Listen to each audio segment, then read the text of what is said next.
Welcome to our channel Make Maths Easy with Malar. Today class 10th chapter 5 coordinate geometry exercise 5.2 la 5th problem. Show that given points are collinear. Points 3 points கொடுத்திருக்காங்க. collinear னு நம்ம prove பண்ணனும். collinear னா என்ன condition? Slope of AB which is equal to slope of BC. Slope AB ஓட ஸ்லோப்பையும் BC ஓட ஸ்லோப்பையும் find out பண்ணனும். ரெண்டு வேல்யூ ஈக்குவலா இருந்தா the given points are collinear நம்ம சொல்லிரலாம்.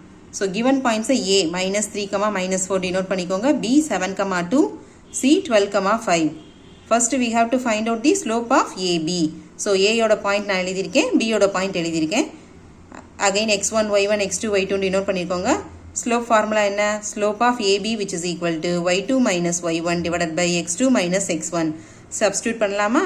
y2 ஓட value 2 minus y1 ஓட value minus 4 divided by x2 ஓட value 7 minus x1 ஓட value minus 3. Simplify பண்ணுங்க. Minus into minus plus 2 plus 4 divided by 7 plus 3. 6 divided by 10 which is equal to cancel பண்ண என்ன வரும்? 3 divided by 5. Therefore slope of AB which is equal to 3 divided by 5. Box போட்டு first equation mark பண்ணு. Next we have to find the slope of BC. B எழுதிக்கோங்க 7, 2. C வந்து 12, 5.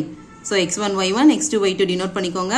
Slope of BC formula y2 minus y1 divided by x2 minus x1.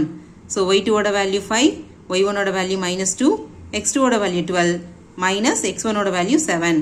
Simplify பண்ணிங்கனா 3 divided by 5. Slope of BC which is equal to 3 divided by 5. இது second equation mark பண்ணிக்கோங்க. From first and second equation, slope of AB which is equal to slope of BC. Therefore, the given points are collinear. Understand பண்ணிட்டீங்களா students? Like பண்ணுங்க, share பண்ணுங்க, subscribe பண்ணுங்க.